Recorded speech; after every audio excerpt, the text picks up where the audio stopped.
한글 단어 조성 원리를 통한 한글 문해력 강좌 한자 공부의 강도 166번째 시간인데요. 오늘도 우리는 7획에 해당하는 부수를 체크하고 넘어가도록 하겠습니다. 별이라는 의미의 신 또는 진부인데요. 진부에 해당하는 대표적인 한자로는 자기 자신, 즉 별 또는 용이라고도 합니다. 이라고 하는 그 진, 농사할 때의 농자, 그리고 이제 욕보이다, 욕하다 할 때의 욕자 등이 여기에 해당하는 한자가 되겠고요. 첫 번째 한자는 바로 진자를 살펴보는 거로 하겠습니다. 이건 새롭다라는 의미의 신자, 또 별이라는 의미의 진자, 신, 진이 모두 지금 용띠 할 때의 진자를 함께 쓰고 있다, 이렇게 보시면 되겠는데요.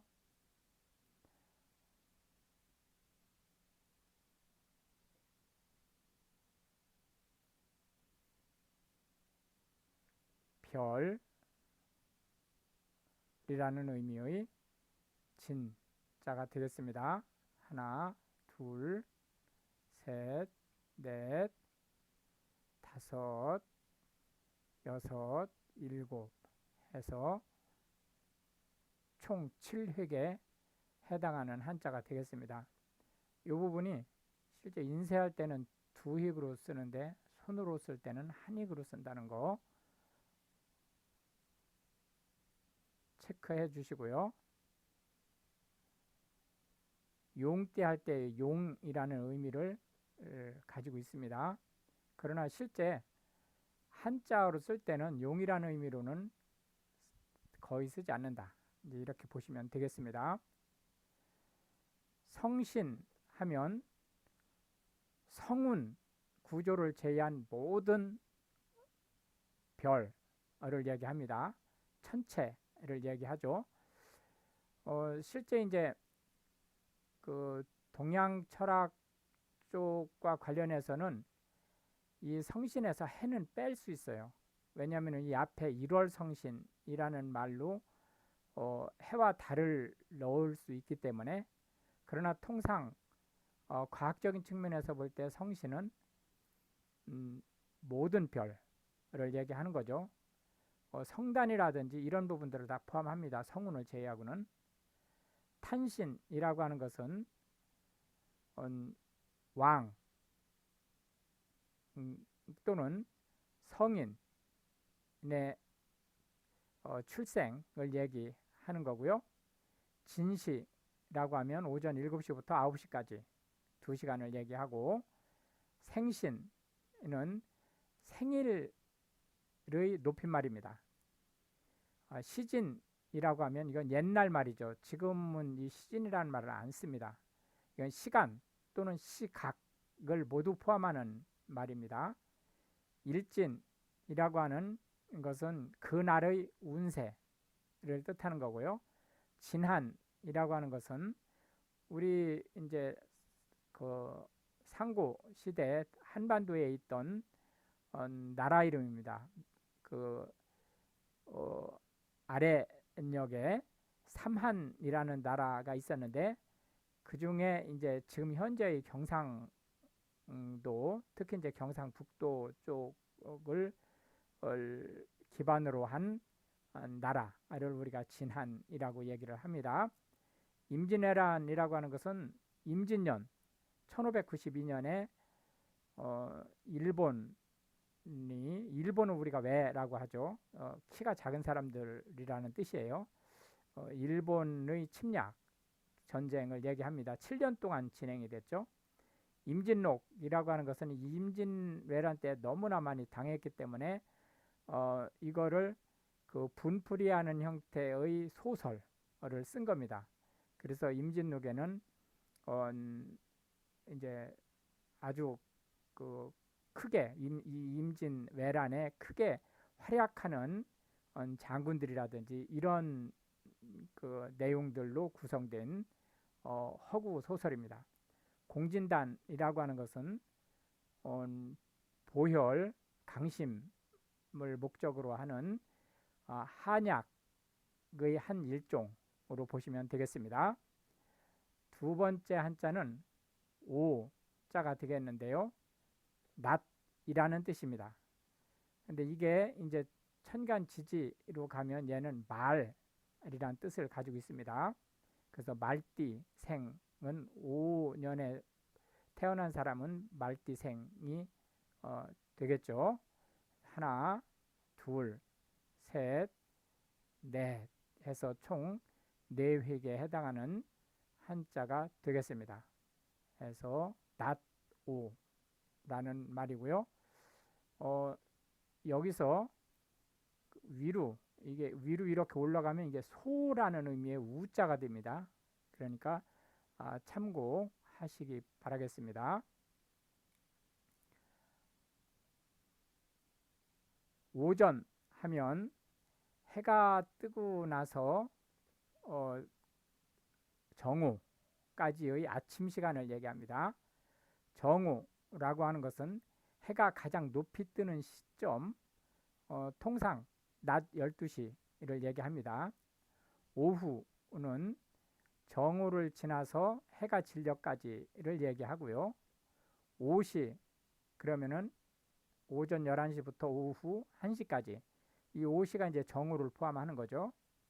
오찬 그러면은 손님을 대접하는 점심을 얘기합니다. 오수는 낮잠을 얘기하는 거고요. 본초좌우선이라고 하는 것은 이 좌우선은 천체의 경도를 얘기하는 거죠. 그래서 본초좌우선은 바로 그리니치 천문대를 지나는 천체 좌우선으로 지구의 경도 0에 해당하는 경도의 기준점이 됩니다. 오밤중이라면 가장 깊은 밤, 한밤중을 얘기하고요. 단오는 음력으로 5월 5일을 얘기하고 우리나라에서 가장 큰 명절들 중에 하나죠. 추석, 설, 단오가 대단히 큰 명절로 분류가 되죠. 단오가 특히 이제 관심이 많은 것은 원래 옛날에 이제 여성들이 함부로 밖을 나다니지 못했죠. 이 단오 때는 근해라든지 이런 거를 통해서 밖을 구경할 수 있는 그런 기회가 주어졌죠.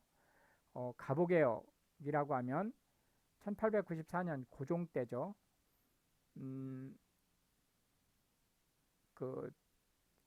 조선 그때는 이제 대한제국으로 넘어가는 그런 이제 시기에 전체적인 그 국가적 차원의 개혁을 주장하던 그걸 이제 우리가 가보 경장 이렇게 이제 표현을 하는데 그 이제 개혁 시도 물론 성공은 못했지만 그 시도를 했었던 일을 가보 개혁이라고 표현을 하고 있습니다. 마지막 세 번째 살펴볼 한자는 유자가 되겠는데요. 말미암다 그런 뜻입니다. 말미암는다 라고 하는 것은 유래하다, 초래되다, 거기에서 기인하다 그런 뜻을 가지고 있습니다. 하나, 둘, 셋, 넷, 다섯 해서 총 5획에 해당하는 한자가 되겠습니다. 말미암다 라고 하는 것은 그것으로 기인되다, 초래되다 이런 의미를 가지고 있다 라고 이제 보실 수 있겠습니다. 지금 이 앞에 나온 이유, 사유, 연유는 다 같은 말입니다. 다 같은 말인데 뉘앙스에서 약간의 차이가 있을 수 있어요. 그러나 이제 지금 설명하는 이 뉘앙스의 차이는 현대국어에서는 거의 사라진 거기 때문에 그 이유, 사유, 연유가 큰 차이 없이 막 뒤섞여 사용한다 이렇게 보시면 되겠습니다. 이유라고 하는 것은 왜 그런 일이 벌어졌는지에 대한 보다 근본적인 원인을 집중하고 있고요. 사유라고 하는 것은 어떤 일의 진행과 관련된 부분을 이제 사유라는 말로 많이 씁니다. 그래서 뭐 귀책 사유는 잘못이 누구에게 있느냐 이런 얘기를 하는 거죠. 연유라고 하는 것은 뭐와 관련됐느냐라는 데 집중을 하는 성향이 있습니다. 그렇기 때문에 어디에서 연유됐느냐라고 하는 것은 어떤 일과 관련돼서 이것이 이런 사건이 발생하게 됐느냐라는 측면에서 원인을 분석하는 거다 이렇게 보시면 되겠고요. 그러나 사실은 현대 국어에서는 이 세 가지를 모두 같은 말로 쓰고 있습니다. 유래라고 하는 것은 맨 처음 발생한 원본을 얘기하는 거고요. 자유라고 하는 것은 법이나 제도에 의하지 아니하고는 강제하지 않는 것, 본인이 하고 싶은 대로 할 수 있는 것을 얘기합니다. 경유라고 하는 것은 어디를 거쳐서 가는 것을 얘기하고요. 자유형이라고 하는 것은 형벌에서 신체의 자유를 제약하는 형벌입니다. 구금, 금고, 징역, 사형을 제외하고는 자유형이 가장 강력한 형벌이죠. 밑에 자유형은 레슬링이나 수영에서 프리스타일을 얘기하는 거고요. 자유방임이라고 하는 것은 경제체제에서 국가나 또는 공공 권력은 일체 사유 재산에 손을 대서는 안 된다 라는 그 경제 철학을 얘기하는 건데, 실제 자유방임은 현실적으로 폐단이 너무 많기 때문에 지금 현대 국가에서는 자유방임제를 채택하고 있는 곳이 한 군데도 없다라고 보시면 되겠습니다. 자유분방하다라고 하는 것은 성격이 아주 자유롭고 거침없다라는 뜻을 가지고 있습니다. 이렇게 해서 오늘도 우리는 부수 하나와 세 개의 한자, 그리고 각 한자에 대해서 현대 한국어에서 자주 쓰이는 10개씩의 단어를 살펴보았는데요. 이것이 한글 문해력 향상에 도움이 되고, 특히 외국인으로서 한국어를 배우시는 분들한테 한국어 단어가 어떻게 조성되고 활용되는지에 대한 폭넓은 이해를 전달할 수 있게 되기를 바라겠습니다. 시청해 주셔서 감사하고 우크라이나를 위해서 기도해 주시면 더욱 감사하겠습니다.